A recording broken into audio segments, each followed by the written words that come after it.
vertigo, but he wanted me to go to Dr. Seoman and have him check it out. And I did. And we were going to wait 6 months and see if it was growing. And we had another MRI done 6 months later. And meanwhile, I decided I wanted a second opinion. So I went to Dr. McCormick. Dr. McDermott. And then we all conferred. And Dr. McDermott said it had grown a little bit, and Dr. Seoman would do the surgery, but he would assist. Okay. And that's where we got into the surgery. Can you... That noise, I heard a noise while you were speaking. It came from your computer, like a message coming in? No? Yes. No? Okay. Oh, okay. We can move on then. Just briefly, I know a lot of people get vertigo, so it's very benign, usually goes away. Was there any other symptom, that brought you to the doctor? The vertigo was lasting a long period of time. I had it for close to 6 weeks, and it wasn't going away. So he just wanted to double check the inner ear to make sure everything was clear there. And was this your primary? I'm sorry if I... My primary, okay. Correct. And then Dr. Seoman, I believe, said, let's track it. Let's keep an eye on it. Correct. And how long was it followed up for how long? My first MRI, where they first discovered it, was the end of December, actually December 31st. And then I had another MRI the end of May. And then I had the surgery in September. Okay, so almost 6 months. Correct. Yeah. And tell me exactly what you understood to be the surgery. What is it that Dr. Seoman and Dr. McDermott told you, and what were you feeling, or what were you going through your head at this time? I'm sure you're a little bit, I guess, like normal, would be frightened, maybe. But extremely. Just the unknown of what was going to happen and what could happen. They explained everything to me very well. They were going to do the surgery through the nasal, and I'd be in the hospital. It was an overnight stay, and they were going to bring in an ENT surgeon to help with the surgery there. And I was having a lot of vision problems because it was starting to hit upon my optic nerve, which is why we decided to go ahead and remove it and not wait any longer. And I assume that was probably a bit frightening too, if you're having a blurred vision, or? Yes. Okay. Right. Blurred vision and double vision and just a lot of different things. Now, of course, you work with Baptist. You've worked for Baptist for how many years? Almost 20. Almost 20. How did you feel? Just 1 second. Okay. Carol, because we're not going to hear John's question, just your answer. Can you just give me that sentence again? Like, when I heard about the procedure, I got scared because you started very much, and I don't know what that very much was. Gotcha. You know what I mean? Okay, thank you. All right, so I got lost. I'm sorry. Because John, how did you feel? Yeah, how did you feel when you first heard this was a tumor? And I know you were frightened, but you have to say what you felt, I guess. I know. Got it. Yeah, please. Thank you. When I first found out it was a tumor, I was a little scared, to say the least. It was more the unknown of what was going to happen and what it could be and what could it become and what could happen to me. Both Drs. Seoman and Dr. McDermott both were very clear with me that it was benign. Normally it's benign and not to worry. And they were both excellent in treating with me and assuring me that everything would be okay. And that's good, Elsie Annie, right? That was good. And they'll tell me what happened. Then, I mean, you underwent the procedure. Can you walk us through recovery? Day of or end recovery. After I had the surgery, we scheduled it in September, and I ended up in the hospital. I went in on Monday for the surgery, and I ended up in the ICU. I was there until Thursday night, where they put me in a regular room, and then I was able to go home on Saturday. Again, the doctors were wonderful. They kept coming in and checking on me several times a day and making sure I was okay, and my vision was coming back and my motor skills were good. We kept doing these little tests every time they came in. So everything went very well. And did you immediately notice a difference in terms of no problems with your vision? Was it apparent fairly soon in the recovery? My vision, I noticed, it was a couple days before I noticed that it was getting better, and it gradually got better over the next week or so. It was hard to determine in the hospital. I didn't have my glasses, and I just kind of out of it still with the anesthesia and everything. But within a week or so, my vision kept getting better and better. So everything was great. Did you know about, and I know this was you were in the hands of two very prominent neurosurgeons here. Can you tell us about, and I know of course you've been with Baptist for a long time, did that help you feel more at ease during this whole process, I guess, a lot of people who come in here aren't familiar with the system, but you obviously were, so I'm just wondering if that helped you quite a bit in getting through the whole thing. Selecting the doctors, I had referrals, of course, from my work.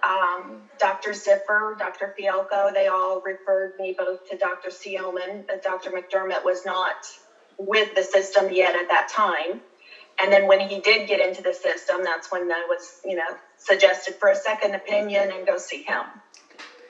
Were you aware of the procedure itself in which they used what's called intra-op MRI during the surgery, which is kind of state of the art and sort of advancing these procedures so doctors can see how much make sure the tumor was fully removed. Were you aware that was going to happen during the surgery, this intra-op MRI? Both the doctors had informed me that I would have the MRI done as soon as the surgery was completed, so that they could ensure that they got it all before we left the operating room. And how'd you feel about that? That relieved me a little bit, knowing that they could tell that they got it all before I left there. Now this was this past September, right? So it's been a couple months. Correct. And how are you feeling? Looking back at the whole episode, which must, once again, it's unsettling. How do you feel now and looking back? My recovery has been really great. It's been just over 3 months, and I feel fine. I don't have any side effects. No problems with vision, other than my normal vision. No problems with nasal dripping or any of that. Everything has cleared up very well. What message would you tell folks out there who may have sudden symptoms that are not, normal, or regarding, going to see a doctor? I mean, what can you tell us, send that message out to folks that, if, similar to your experience, how can you help them? How can you tell them the message, the takeaway from this, I guess? For example, if you have symptoms that are out of the ordinary, don't hesitate in, contacting your. Okay. Go ahead. If you have any symptoms, the vision blurring, the eye doctor is not correcting, and I had a lot of headaches. So if you have any symptoms like that, definitely go check with your doctor and see if they can't find the reason for it. Now, pituitary tumors. Did you know what that? Well, was that a surprise? Did you know anything about that? Did you have to look it up to see what what they entailed and all that, or was that? Right. Well, when they first told me I had a pituitary macroedema, I had no idea what that was. So obviously I got on the internet and researched and found out all kinds of stuff. And what they told me was what was being written in the internet, that it's generally benign. And so I felt really comfortable, like I said, with them and with what I was finding out. Plus, they printed out a bunch of stuff and gave it to me to research myself. And I noticed on our website we have great information on pituitary tumors because I did a little research too. We have it on our site, which is great. Carol, anything else, or let me swing it over to Gabby? Do you have anything you want to ask her? Yeah, I just wanted to get a brief introduction, Sandy, right? Like who you are. Maybe speak to the fact that you've been working at Baptist for around 20 years. Just tell us a little bit about yourself, where you're from. That way we could kind of lead into your story. Okay. I'm Carol Bailey. I work at Baptist Health at the corporate office. I've been with Baptist almost 20 years now. I currently work with Dr. Fialco and Dr. Sheehan. I'm their executive assistant. That was good. That was perfect. I mean, maybe you could talk a little bit about where were you from before? Let's do an introduction that is not so Baptist. Let's about you. What do you like to do? What do you do? We don't need to talk too much about Baptist again. I'm Carol Bailey. I was born and raised here in Miami. My husband and I enjoy the outdoors. We do motorcycle trips. We have an airboat. We do airboating. He goes hunting. We do camping. So we're very outdoorsy.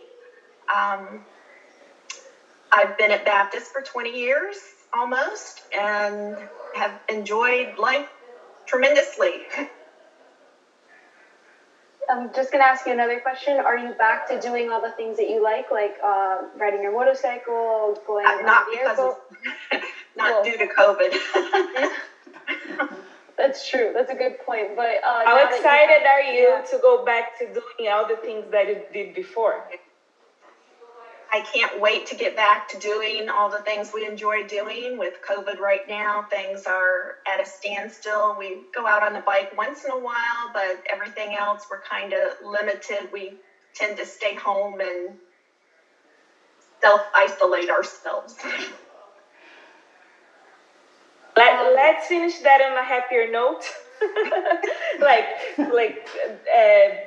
Because of COVID, we're not being able to do everything that I was doing before, but I can't wait to go back. Are you able already to go back? Yes, right? The doctor cleared you, right? Yes. So I'm already able to go back, and I can't wait to start having my life back.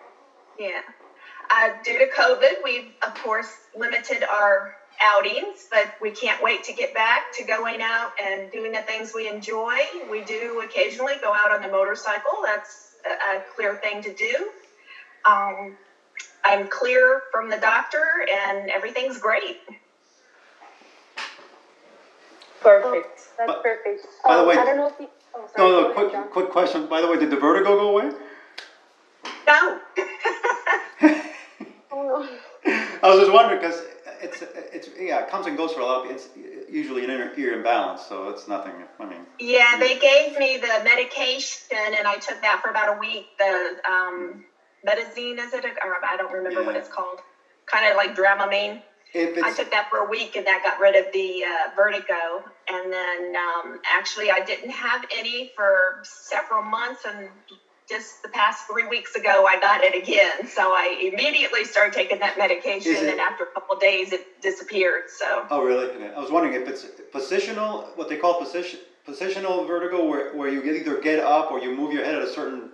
I think it has to do with my head because I happened to look up, Okay. and that's when it hit me. I looked straight up, like at the ceiling. Right. Yeah. And it was like, whoa. It's funny because I just read on yesterday, like Stephen Colbert, the talk show host, he said he just got diagnosed with positional vertigo too. He just Yeah. and like it's out there. So You have to get out of bed a certain way. yeah, stand right. up But they also give you look up. exercises you can do to like help if it's an injury. I've done them all. Really? Yeah. Well, good luck. Didn't work. Well, you look great, and thank you so much. And if we have any other questions, I guess we'll be in touch. But Alciani, do you need anything else? I was just gonna ask her if, like, this experience, like finding out the problem, like if this changed you it changed your life some way. If something's different now with you because of this experience. I don't believe anything is different now than it was before. A new lease on life is a way of looking at it, but I really did not feel that I had anything to worry about prior to the surgery. Like I said, the doctors made me feel very, very secure. So that's great.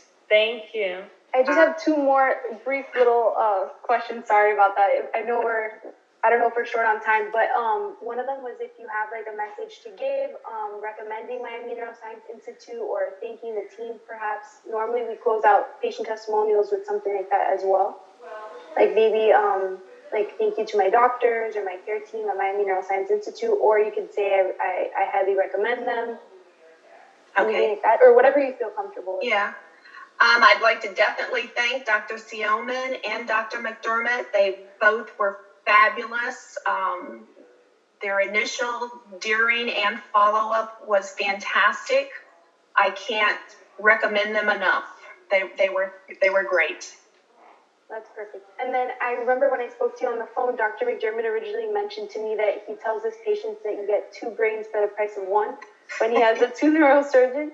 I don't know if you want to say something funny about when he said that, like just have like a nice little anecdote in the story or how that made you feel that you had 2 neurosurgeons that were attending to your case. Okay. After I saw Dr. McDermott, he stated that Dr. Seelman would do the surgery and he would assist. So I would have both of them in there. So I would have 2 brains working on me instead of 1. He was quite funny and he was great. Gabby. I don't know what to say. No, that's good.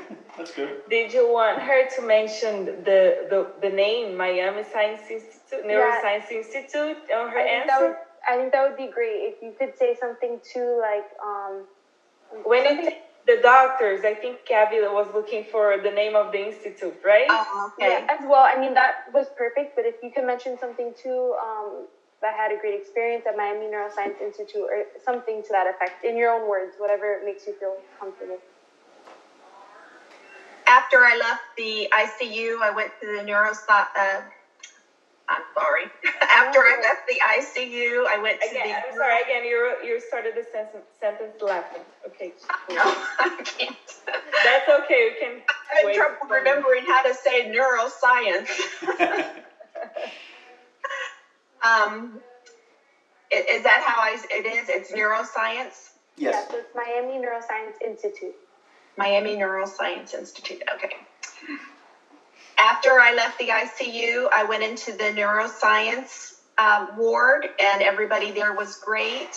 The doctors are from the Miami Neuroscience Institute, and the whole area, all of the physician assistants, everybody there was absolutely wonderful. I think that's good. Alciani, anything else that you think that we should add? Or that we're missing? No. Thank you. I think that was perfect. Thank you so much for doing this and for taking Carol. the time to speak to us. No problem. Thank you so much. Where is this going to end up at?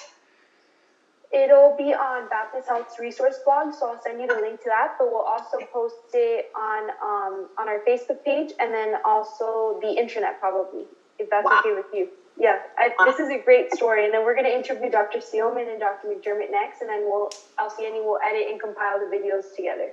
Perfect. We'll send it to you ahead of time so you can see it. Yeah. Very nice. It'll be a great package, and once again, Congratulations, you look great. Thank you, and I'll see Annie. If you can send me the raw video when you can, so I take the transcribe. That's a transcript. Okay. Okay. Thank you so much. Thank you. All right, thank you. Take care. Bye. Bye. Bye.